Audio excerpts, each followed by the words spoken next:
tardes, bienvenidos, bienvenidas a Salud en Redes. Vamos a darle un beso especial a Gonza Cabral desde la operación, a Florcita Sánchez desde la producción y hoy tenemos un programa, siéntense, prepárense un té, un cafecito, un mate y siéntense a escuchar a estos profesionales, pero realmente con una trayectoria admirable. Vamos a estar hablando de temas de los que no estuvimos hablando hasta ahora y me parece fundamental hacer una muy buena difusión y prevención en salud. Estamos en comunicación con el doctor Alberto Dubrovsky. Él es profesor titular de neurociencias de la Fundación Favaloro, ex profesor adjunto de neurología de la UBA, director del Departamento de Neurología y Unidad de Enfermedades Neuromusculares del Instituto de Neurociencias de la Fundación Favaloro y presidente de la Sociedad Latinoamericana de Neurociencias. Muy buenas tardes, Alberto Dubrovsky.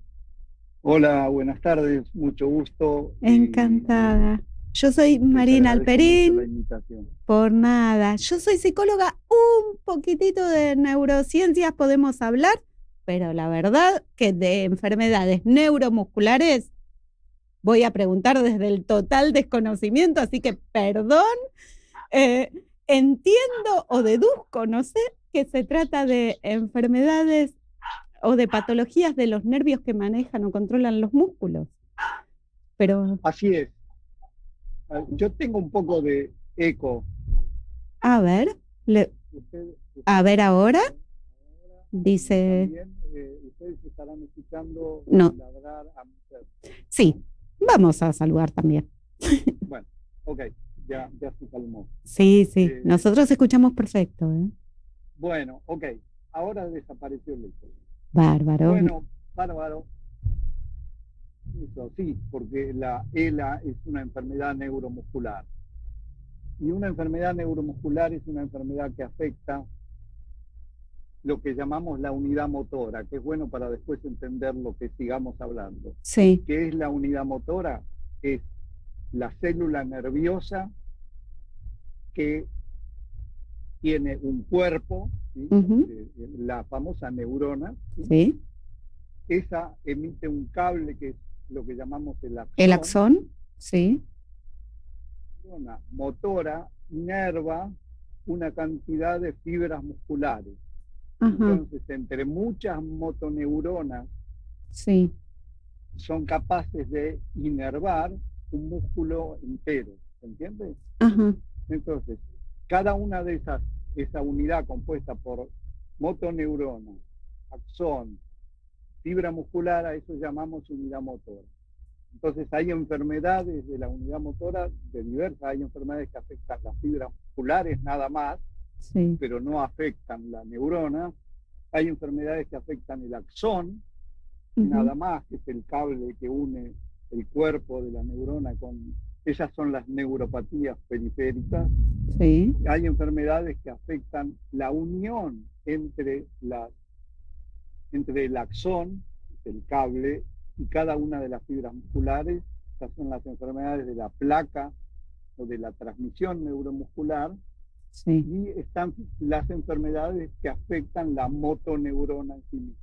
Y que de eso es lo que vamos a hablar, que es la esclerosis lateral amiotrófica. Para poner otro ejemplo de lo que es una enfermedad de la motoneurona, podemos mencionar la atrofia muscular espinal, por ejemplo. Bien. Okay, no sé si que enredé o... No, está perfecto. O lo aclaré. Está perfecto. Entonces, a ver, dependiendo en dónde esté la dificultad o la patología, en qué parte de esta neurona, vamos a tener distintas expresiones y distintas enfermedades. Así es. Perfecto. Exactamente. ¿Todas las enfermedades son neuromusculares son degenerativas y progresivas? Bueno, casi todas las enfermedades neuromusculares son progresivas en cuanto a que tienen una progresión, una teoría progresiva a lo largo del tiempo. No todas, pero una gran cantidad de ellas la inmensa mayoría son hereditarias, es decir, están causadas por alteraciones genéticas, ¿sí? No todas de vuelta, hay un grupo que no. Sí. Y bueno, la palabra degenerativa es una vieja palabra inventada hace muchos años que es demasiado abarcativa. A mí mucho no me gusta esa definición porque es como muy antigua, pero digamos que sí, se las clasifica como enfermedades degenerativas, pero olvidemos ese término. Sí. Bien. A ver, entonces, son hereditarias, ¿sí? Sí. Son... No todas, porque quiero adelantar, ya que vamos a hablar de ELA. Sí. En el caso de la ELA específicamente, solamente el 5 a 10% de los casos de ELA es hereditario. El 90-95% de los casos es lo que llamamos esporádico. Aparece en ese miembro, en esa persona, pero no hay otros miembros de la familia afectados. ¿Okay? Perfecto. ¿Y aparece en la edad adulta o puede aparecer también tempranamente? No, puede aparecer temprano. Puede darse, hay una forma juvenil. Pero lo que estamos viendo en el último tiempo, gente joven, normalmente esta era una enfermedad o es una enfermedad que suele aparecer después de los 50, 60 años. Sí. Incluso el riesgo es mayor a medida que después de los 60 años. Sí. Pero sin embargo, uno ve gente joven, yo diría que cada vez con más frecuencia. Gente joven, estoy hablando en sus 30, 40 años, que hace tiempo atrás no veíamos tanto, creo. Claro, ¿y se conocen más allá de esta posibilidad de hereditaria o genética? ¿Se conoce la causa? Bueno, si estamos hablando de los cuadros que son de ese 5 a 10% de herencia, de causas genéticas, sí, hay muchos genes ahora ya identificados cuya alteración, que llamamos mutación, son las causantes de la enfermedad, pero el 90-95% que es el común de la forma de la enfermedad, que llamamos esporádica, no tiene una causa aún reconocida. Hay muchas especulaciones, mecanismos y demás, pero lamentablemente todavía no tenemos con certeza la causa.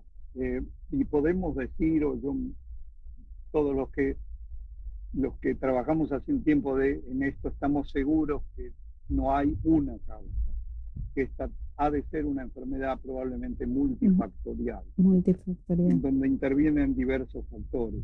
Perfecto. ¿Hay forma de prevenirla? No, lamentablemente no hay forma de prevenirla, ni tiene lamentablemente un tratamiento curativo.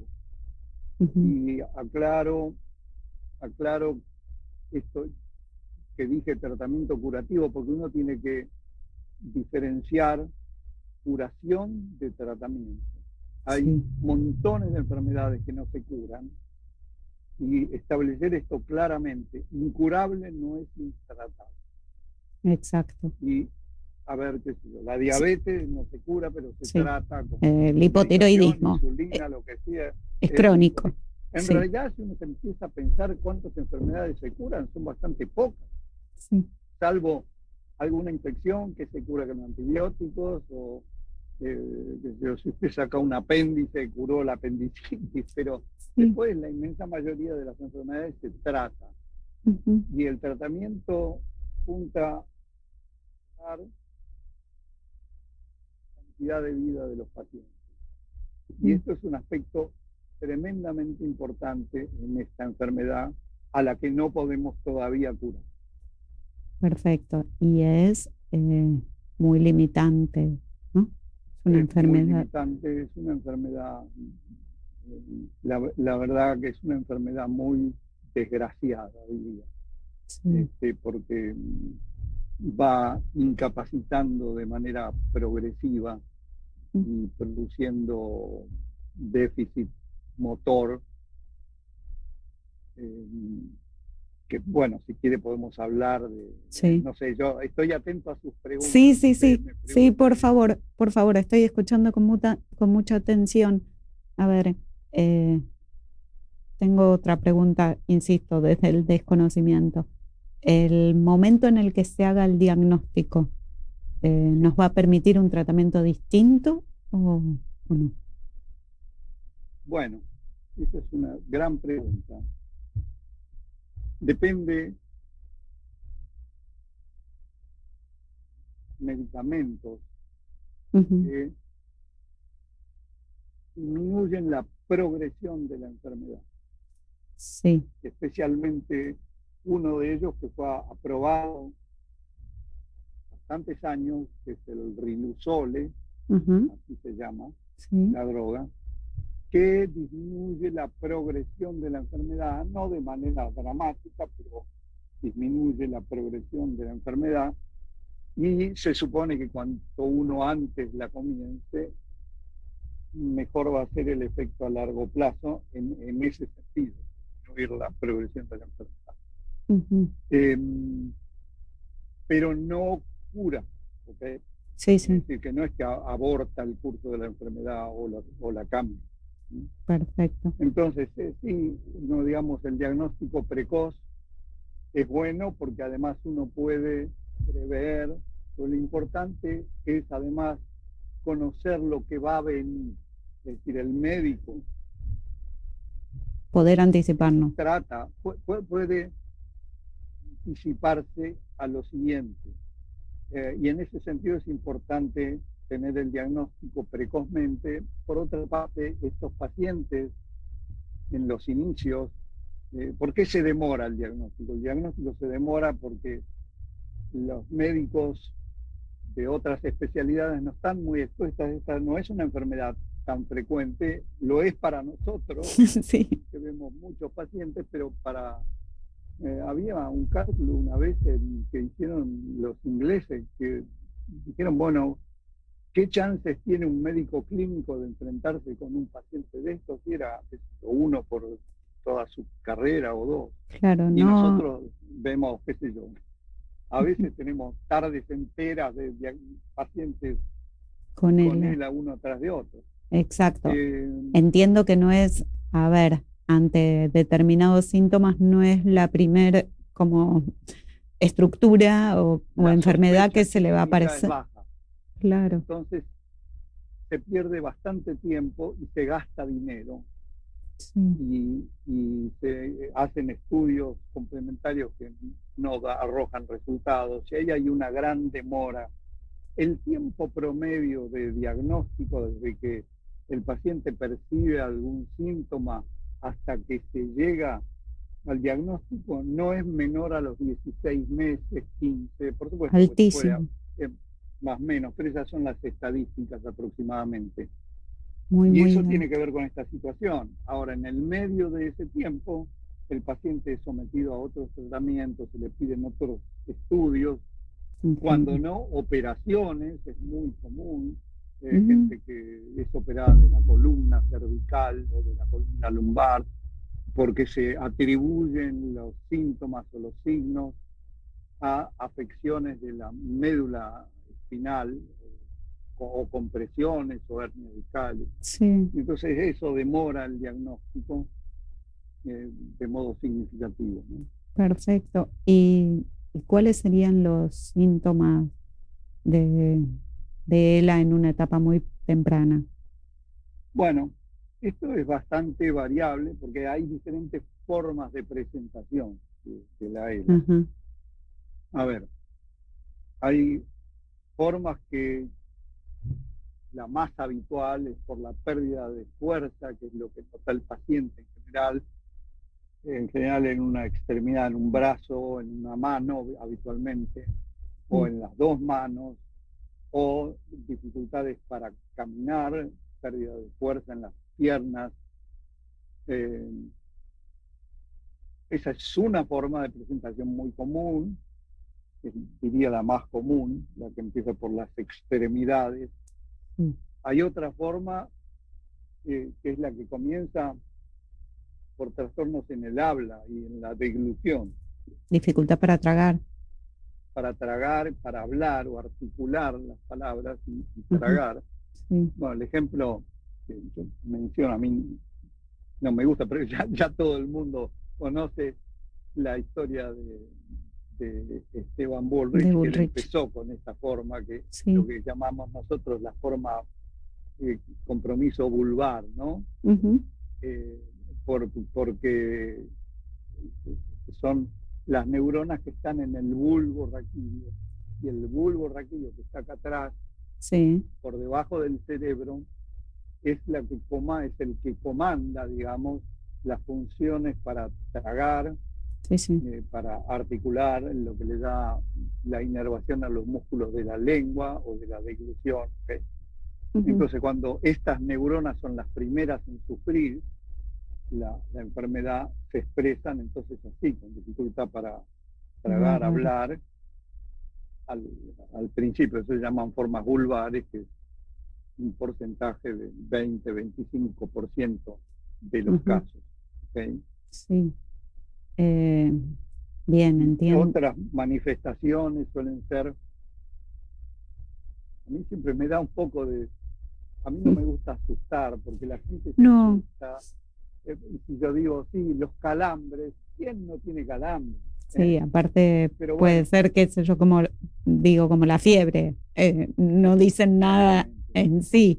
No dicen nada aislado. Exacto. Los calambres, pero los calambres son una manifestación frecuente, y muchas veces por esta cosa de que, bueno, son calambres, no se lleva apunte, me falta potasio. Pero, mire, un diagnóstico es como cuando usted tiene un gato ahí enfrente. Porque, ¿cómo sabe que es un gato? Y bueno, pues tiene cuerpo de gato, porque tiene orejas de gato en la nariz, los bigotes, la cola, aúlla. Bueno, un gato. Ahora, usted dice que es un gato porque juntó criterios diagnósticos. Tiene esto, más esto, más esto, más esto, ergo es un gato. Ahora, si tiene esto, pero le falta la cola, no es la cola de los gatos. Mira, pero el bigote tampoco, le sale de otro lugar.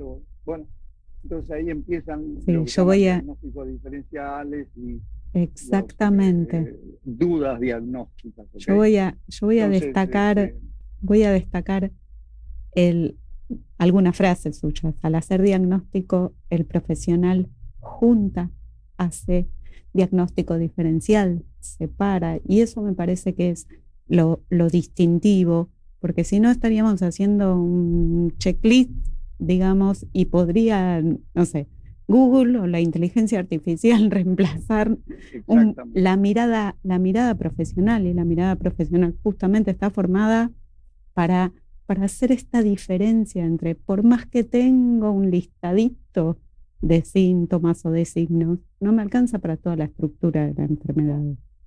Y más aún en esta enfermedad en particular, el diagnóstico es fundamentalmente clínico.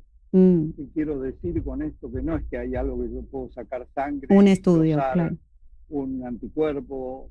Hay un solo estudio que es para convalidar los hallazgos clínicos, que es la electromiografía, un estudio que registra la actividad eléctrica y la contracción de los músculos, que es casi uno lo utiliza para confirmar o explorar otras áreas de otros músculos aparentemente no afectados, pero que ya muestren signos incipientes de afectación. Exacto. Pero es fundamentalmente clínico, no hay nada que yo pueda buscar en la sangre o en ninguna otra parte. Entonces, la apreciación clínica y volviendo al tema de los calambres, ver si los calambres forman parte de otra cosa o son calambres, ¿no? Exactamente. Y la 99% de las veces, digamos, que son calambres por otras cientos de causas, ¿okay? Que pueden traer los calambres. Pero es una forma también de presentación de muchos pacientes los calambres, a los cuales también se les resta importancia por esta cosa de que, bueno, que tal son calambres. Entonces, ¿ok? Bien, perfecto. A ver, entiendo que usted es profesor, formador de profesionales. Le voy a hacer una pregunta que repito bastante. En el ámbito de salud, eh, creo yo que tenemos naturalizadas algunas cosas en Argentina, como estamos acostumbrados a determinado nivel que, bueno, es normal. ¿Cómo estamos respecto de otros países en el tratamiento y en la de ELA? Porque yo creo que tenemos un nivel de salud y de profesionales muy prestigioso. Y, y por ahí pasa de alto, ¿no? Sí, mire, en particular, yo quiero ahora separar, hacer una distinción de lo que la gente entiende por tratamiento, que es el remedio, que dijimos que no tenemos remedio que cure, No. pero hay una cosa que es tremendamente importante en esta enfermedad, como muchas de enfermedades parientas, cercanas, en realidad todas estas enfermedades que llamamos degenerativas, o que sí, no me gusta la palabra, que es el manejo. Una cosa es el tratamiento y otra cosa es el manejo. Yo hago una clara distinción de eso. Yo podría decir, bueno, el tratamiento, bueno, podemos dar estas drogas que disminuyen la progresión de la enfermedad, pero es muy importante lo que hagamos con el paciente, el manejo. ¿Y qué es el manejo? Son una cantidad de situaciones que uno tiene que contemplar cada paciente en particular. Pacientes iguales, ¿ok?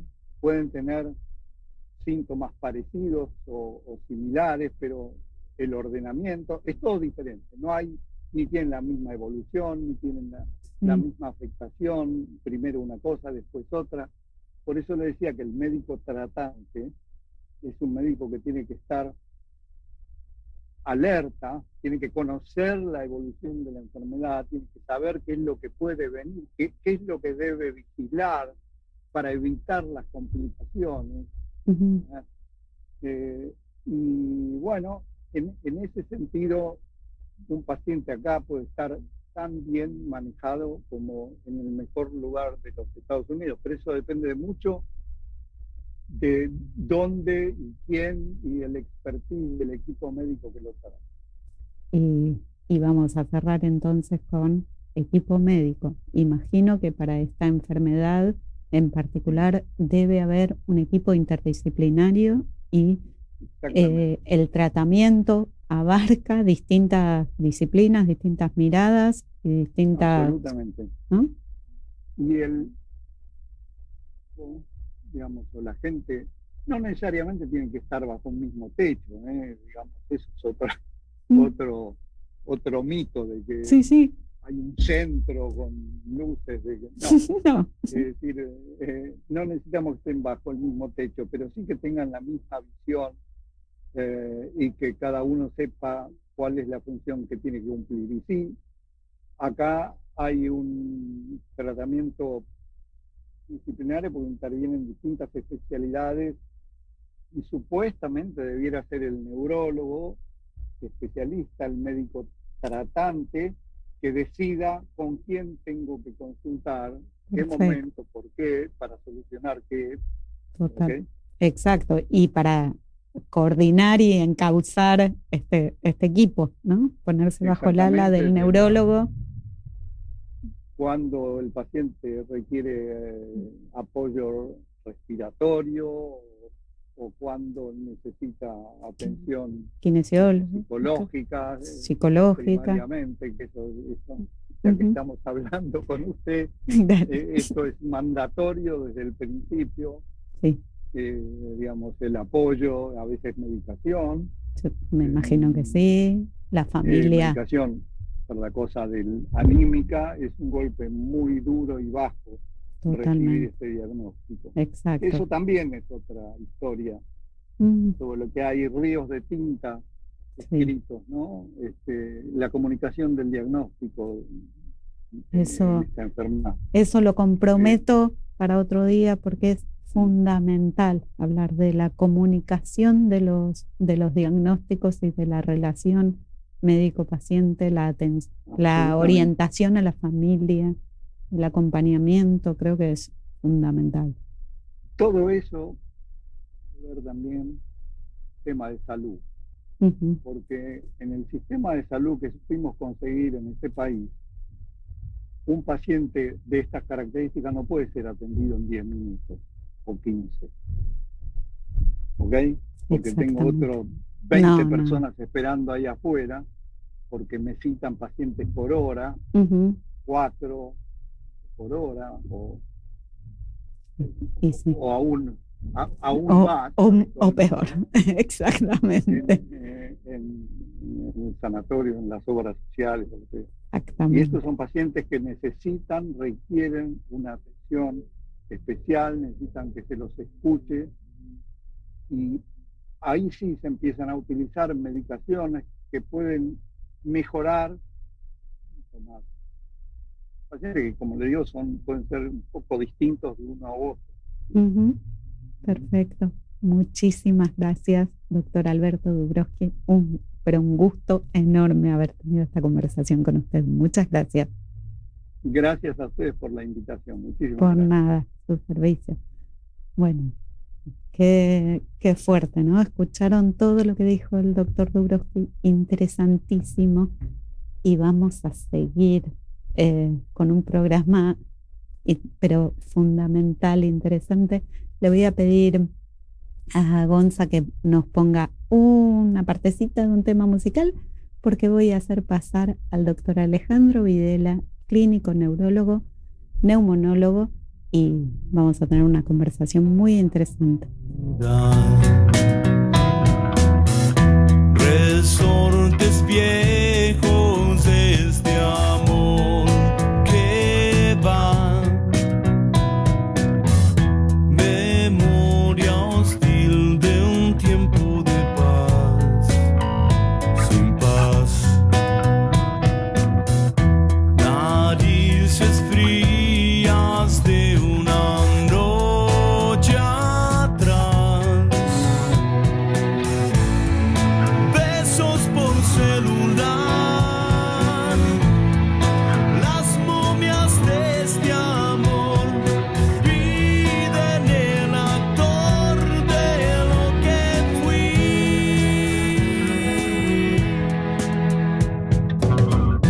pantalla de la muerte y de la canción,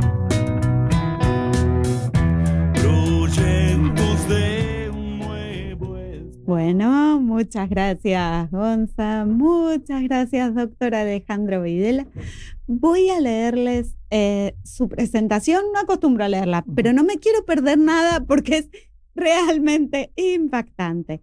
Doctor Alejandro Videla, médico clínico, neumonólogo, expresidente de la Asociación Argentina de Medicina Respiratoria, jefe de servicio de neumonología del Hospital Universitario Austral, profesor adjunto de atención primaria en salud de la Universidad Austral, presidente de la Asociación Argentina de Tabacología, ex coordinador de la sección de infecciones y miembro del equipo redactor de recomendaciones de vacunas de la asociación y del grupo de trabajo de vacunas de Asociación de Latinoamericana del Tórax. Y vamos a hablar mucho de vacunas y se van a sorprender porque vamos a hablar de vacunas y de la vacunación en personas adultas.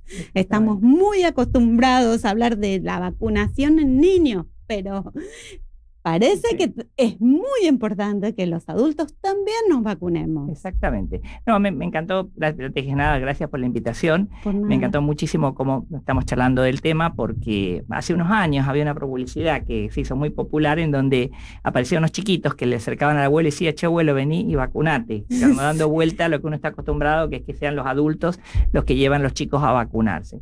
Y eso es muy importante porque las personas mayores de 60 y 65 años y las personas adultas que tienen factores de riesgo como diabetes, insuficiencia cardíaca, insuficiencia hepática, disminución de las defensas,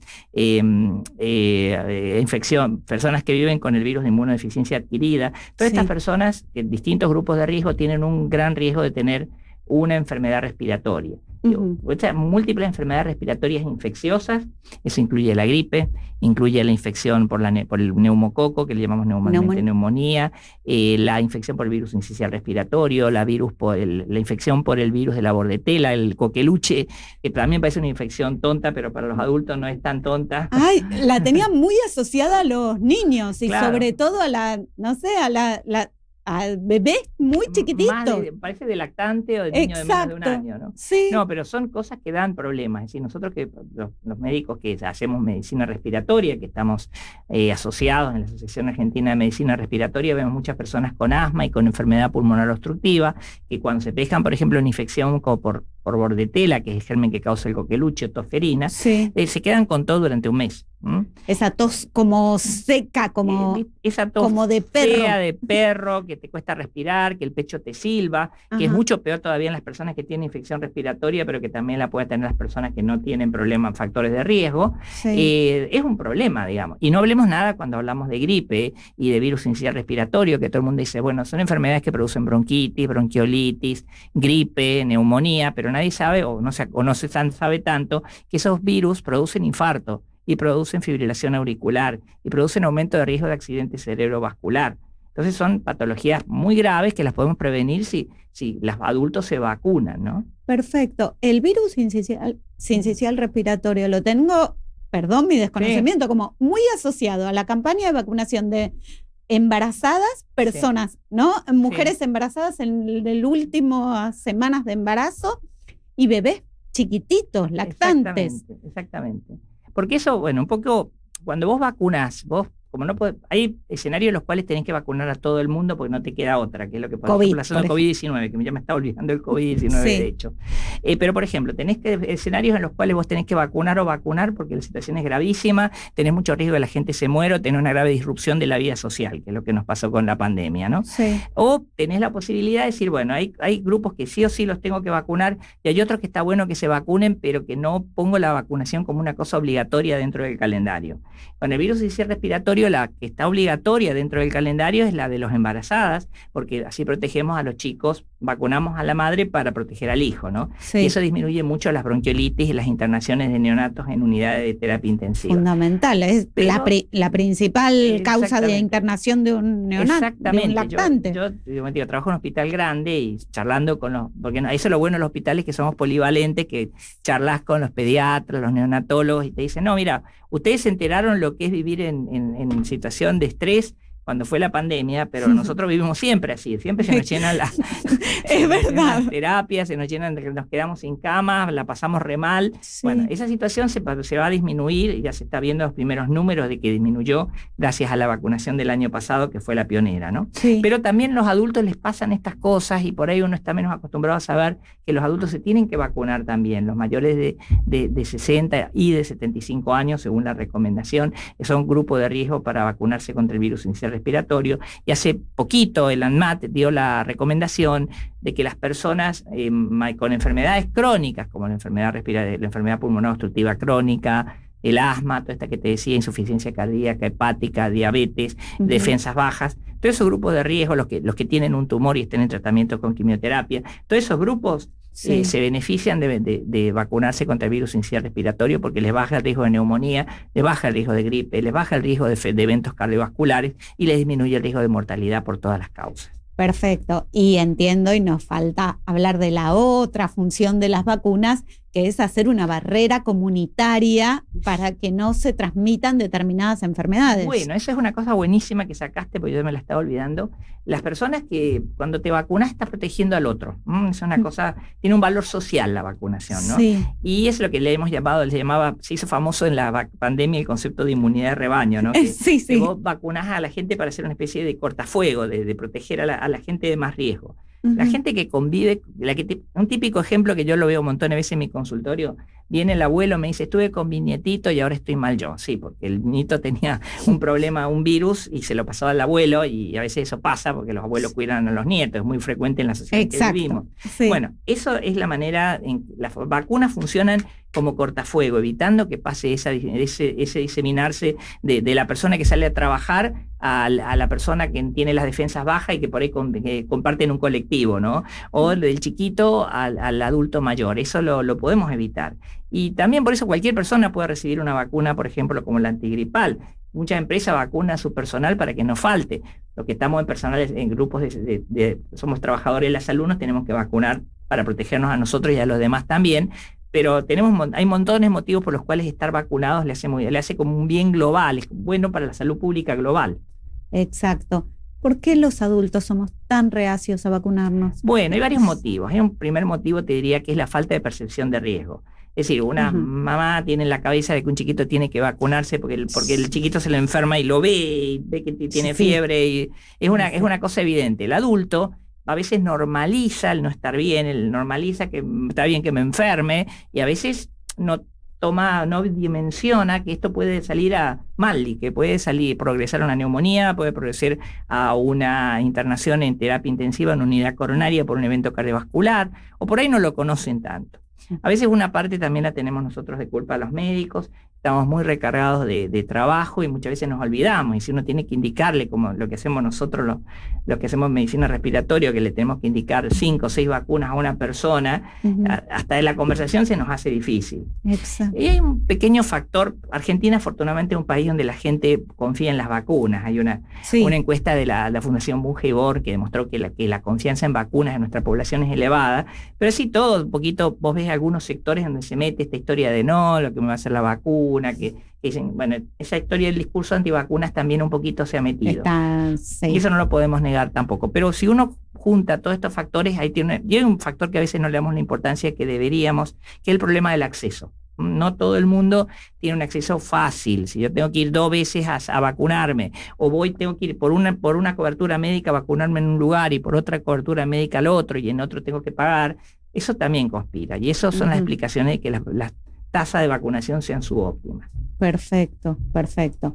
A ver, otra que se me ocurre como preguntar es, hay una, como del herpes zóster, perdón que pregunte, pero mayores de 50 años que tuvimos o que no tuvieron varicela, ¿deben vacunarse obligatoriamente todos? ¿No? ¿Cómo? No, muy buena pregunta. Como te digo, es una vacuna que como no es patógeno respiratorio, por ahí mucha gente no la tiene tan en el radar.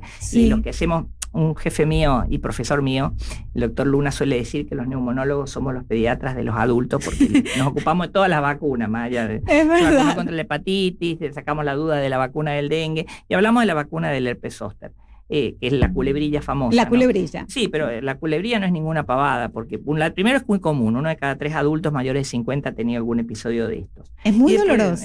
Es muy doloroso cuando se produce, y se asocia con inflamación persistente en el organismo. Entonces, cualquier problema que nos inflama nos aumenta el riesgo de un montón de otros problemas. Hace muy poco, y es una cosa que me llamó la atención, es que la vacunación contra el herpes zóster disminuye el riesgo de aparición de demencia con el paso del tiempo. Uno dice, ¿qué tiene que ver la demencia con la vacuna? Bueno, básicamente, la inflamación, si uno la modifica, cuando modifica la inflamación, protege contra un montón de manifestaciones de inflamación. Eso incluye también demencia, infarto, accidente cerebrovascular, riesgo de arritmias, enfermedades reumáticas. Cuando uno está inflamado, todo el organismo se inflama. Por eso es que es una vacuna que también está incluida dentro del calendario de vacunación de adultos.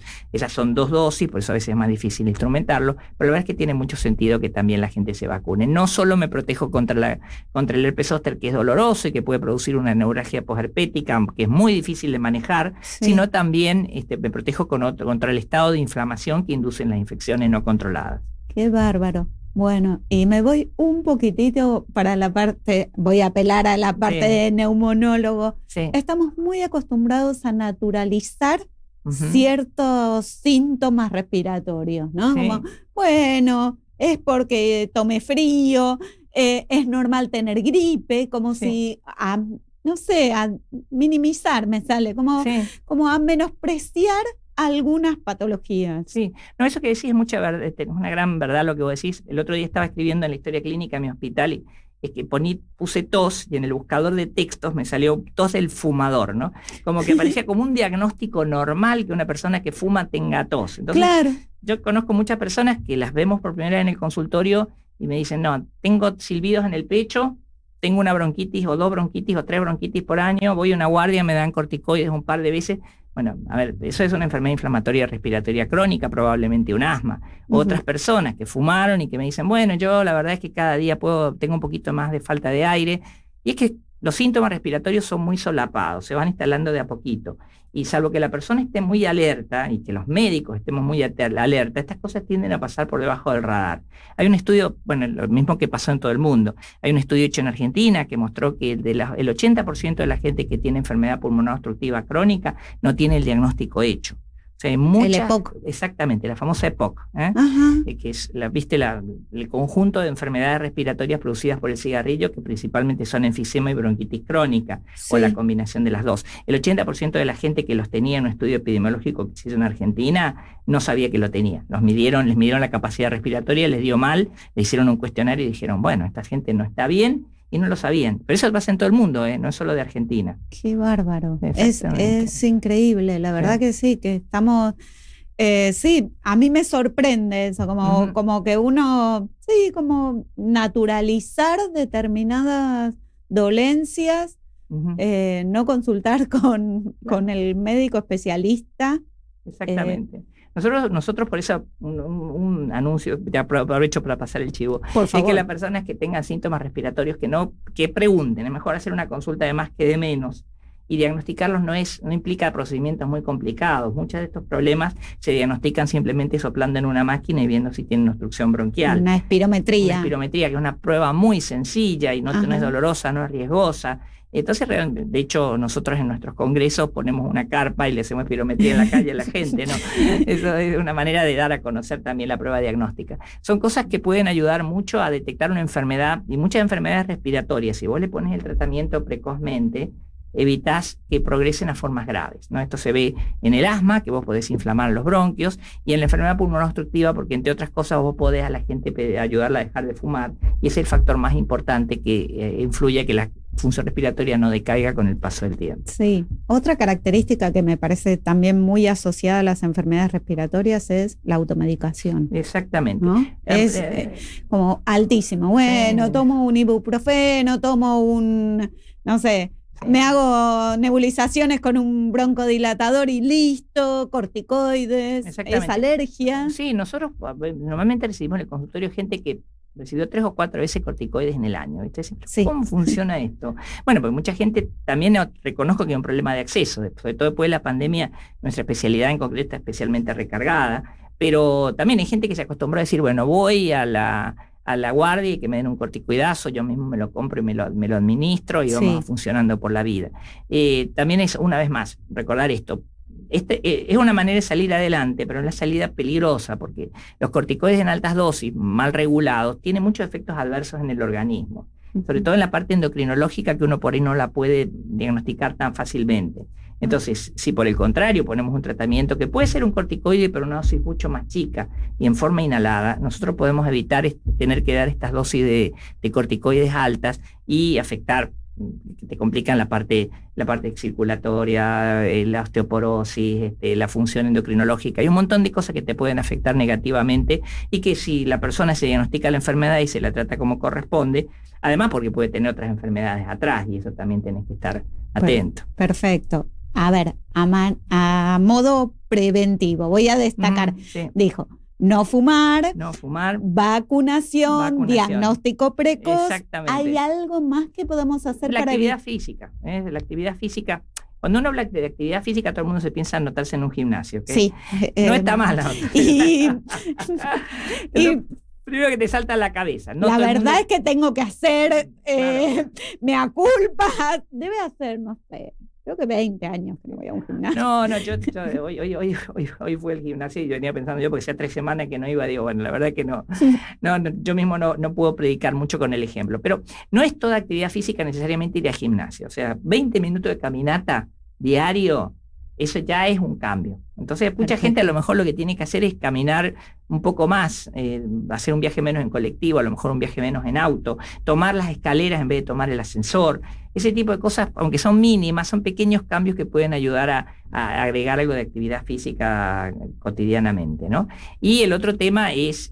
para aumentar la capacidad aeróbica. Exactamente, eso te hace muy bien a todo el organismo, porque uno por ahí tiende a pensar que los pulmones están colgados en el aire, pero los pulmones están apoyados dentro de un organismo, y si vos levantás toda la función, el estado general de ese organismo, también protegés a los pulmones. Entonces es una cosa que hace muy bien.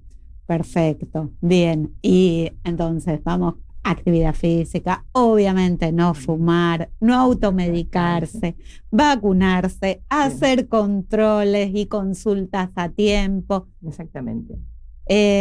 Evitar lugares cerrados, ventilar, la limpieza adecuada de los hogares. Exactamente. Otro punto importante que me estaba olvidando, el tema de cuando uno tiene síntomas respiratorios. La consulta, bueno, no es que tenga que uno consultar por un resfrío, pero si uno pasa más de 3 días con síntomas respiratorios hay que consultar, y si uno tiene fiebre elevada también lo tiene que hacer. Y si uno está entre la duda, por lo menos, yo sé que el barbijo es impopular, pero hay que usar barbijo o por lo menos restringir los contactos, porque el tema social no es menor. Yo sé, uno por ahí no interactúa con gente que tenga riesgo, pero puede interactuar con otra persona y esa persona sí tener contacto con alguien de riesgo. Entonces, tratar de disminuir que las enfermedades respiratorias se diseminen es también ayudar al resto de la gente y cuidar. Perfecto. ¿Y podemos hacer algún tipo de tratamiento preventivo ante determinadas situaciones? Por ejemplo, no sé, el invierno o determinada, no sé, se me ocurre el viaje en avión, que es algo que por el cambio de aire genera mucho. Es una cosa interesante lo de los aviones, porque los aviones es problemático. Los aviones, como te dan un aire con mucho flujo y muy frío, generalmente daña los senos paranasales y te producen un problema. Yo a la gente que tiene problemas respiratorios, una vez más le digo, si te subís con barbijo te van a mirar raro, pero viaja con barbijo, que eso te va a proteger. Por desgracia no hay ninguna medida farmacológica que haya aprobado. Hubo incluso un señor que se ganó el premio Nobel de Química, pero diciendo que la vitamina C te protegía contra estos cuadros.